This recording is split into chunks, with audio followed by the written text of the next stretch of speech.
Day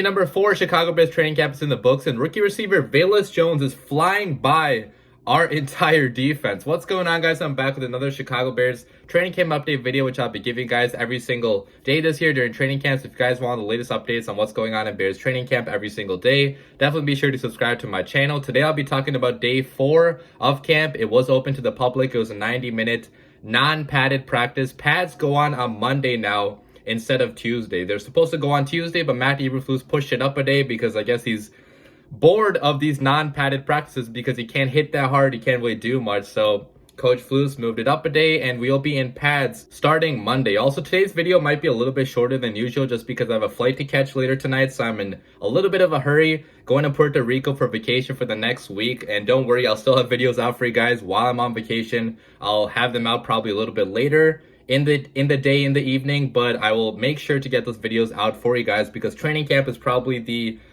biggest time for my channel, right? Like, these videos usually do really well. You guys are tuned into them every single day, so I appreciate all the support on these videos, and I'll still have videos out for you guys during the next week. I'll record it from my hotel room in Puerto Rico. But enough talking, guys. Let's get on with what happened in practice today. And probably the biggest story I want to talk about was that rookie receiver Velus Jones was flying down and basically destroying all the opposition he went up against today. Okay, Velus has had a pretty strong start to camp. Even the last 3 days have been pretty good days for him. Okay, he's been going up against Kyler Gordon especially and beating him basically every time. Okay, Kyler Gordon did get the best of him one day, but for the most part, he has been beating Kyler Gordon when they're matched up so far in practice. And today, guys, he did that again, and also against the other cornerbacks he went up against too. So talking about the time he beat Kyler Gordon, so I wouldn't really say this is like a bad play by Kyler Gordon because he did stick to him pretty well. He got his hands up, and this was just like an insane throw by Fields and catch by Velus Jones. Okay, so I wouldn't blame Kyler Gordon too much on this, but I'll put the video on the screen right now. Shout out to CFC Bears on Twitter for posting this,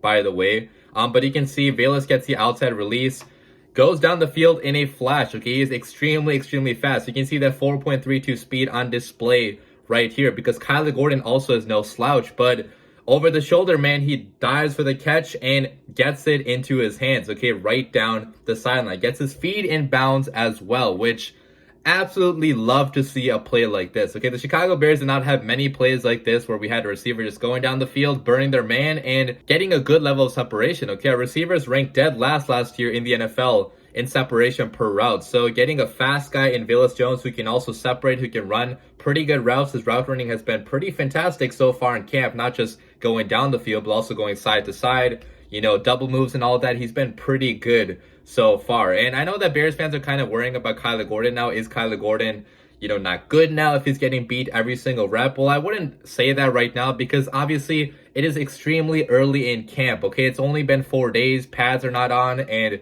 Kyler is also a rookie, okay? So rookies sometimes do struggle at the beginning, and all the tools, all the intangibles are there in Kyler Gordon. The film was there as well. So I wouldn't give up on Kyler Gordon after 4 days of like not beating out Velus Jones because Velus Jones is extremely fast, okay? That is a pretty tough matchup to have. I'm going up against a faster guy like that. But now I want to talk about the next play that he had, which this is pretty insane, okay? I don't think I've seen anything like this at Bears training camp. A guy getting beat this bad. I think the DB that gave this up is probably getting cut within the next few days because it was that bad. But I'll put the video on the screen right now. Credit to CFC Bears again for posting this. But this was Greg Stroman Jr. on the coverage, who's probably not going to make the roster, so I wouldn't worry about this at all. But Velus just absolutely torches him going down the field. That is not even close, okay? That's like 7 yards, 6-7 yards of separation. And Fields maybe underthrew him a little bit, but I feel like he just outran the ball, okay? Fields didn't expect him to go down the field that fast. They're going to get on the same level, you know, with more practice, and they obviously haven't practiced that much yet, so this is good time in training camp to get a better connection going between Fields and Velus, because I guarantee you this is going to happen in the NFL games as well. That is real speed. That is one of the fastest receivers right now in the NFL. It remains to be seen if he can do that on the football field in the real NFL games when regular season starts, but you gotta love seeing stuff like this. Okay, obviously that DB is not NFL level probably right now, and Velus absolutely destroyed him. Okay, that's what you should do if you're a good player in the NFL. Make bad players look like that. So what a crazy play. What a crazy day by Velus Jones. He also had another really good route going down the field, which Fields overthrew him on. So, clearly working on that connection still. They don't have that connection in stone right now, but I guarantee you with time, it's going to be there. But I love to see this explosiveness from our rookie receiver because a lot of people were hating on him when we made that pick. Next, I want to talk about the offense as a whole. And the offense, according to reports, was up and down today. So they had some good moments, like I already showed you guys. The Velus Jones plays. Byron Pringle had a couple really nice receptions. He had one nice route going down. I think it was a slant actually, and he beat his man, and Fields delivered the ball to him for pretty nice gain. Fields kept the ball and ran with it a few times too, so showing off his speed there on the keepers. Who else? I think the backup tight end, Ryan Griffin, also had a good play going up against Eddie Jackson on an inside route and basically beating him going down the field. Equinemius St. Brown, again, man, he also made a couple plays today, okay, leaping up and getting a nice catch over some DB, which it's not mentioned here, but using his height to his advantage. So some really nice plays, but also some bad and some clunky offense as well, okay? There were a couple handoff miscues, there were a couple fumbles, there was some plays where there was nobody open, there were a couple drop passes. N'Keal Harry had a drop, one of the running backs, I think it was Khalil Herbert, he had a drop as well, a pretty bad drop where he was open and just dropped the ball with nobody around him. So these drops are definitely not good, okay? You want the offense to be more in sync right now, but it's day 4, guys, okay? Don't freak out. I know we have a very unproven receiving core, a very unproven offense as a whole, but I expected it to be very up and down, especially at the beginning, okay? We have no chemistry whatsoever right now on the offense. Fields has worked in the past with guys like Cole Kmet and Darnell Mooney, but every other receiver is basically brand new. So it's going to take a little bit of time to, learn each other's favorite, routes to go to. The timing is going to have to be worked on, and all that stuff takes decent amount of time, okay? Right now, it's only day 4. So up and down offense right now. Hopefully it gets better throughout camp, but next, I do want to talk about the defense, guys, because the defense apparently has been making a big emphasis on forcing turnovers and also the peanut punch, okay? All the cornerbacks, all the DBs, according to Lester Wiltfong Jr. on Twitter, he said that the peanut punch mentality on every ball carrier by every defender he runs past continues. And I also saw a couple other reports where they said that the DBs and the linebackers are definitely trying to punch the ball out and trying to get a forced fumble like that, which that's a staple, guys, of this system, okay? Eberflus comes from the same system that Lovie Smith came from, and who helped popularize the peanut punch? Obviously, it was Charles Tillman, but he was playing in the Lovie Smith system. Our defensive coordinator right now, also our safeties coach, they have experience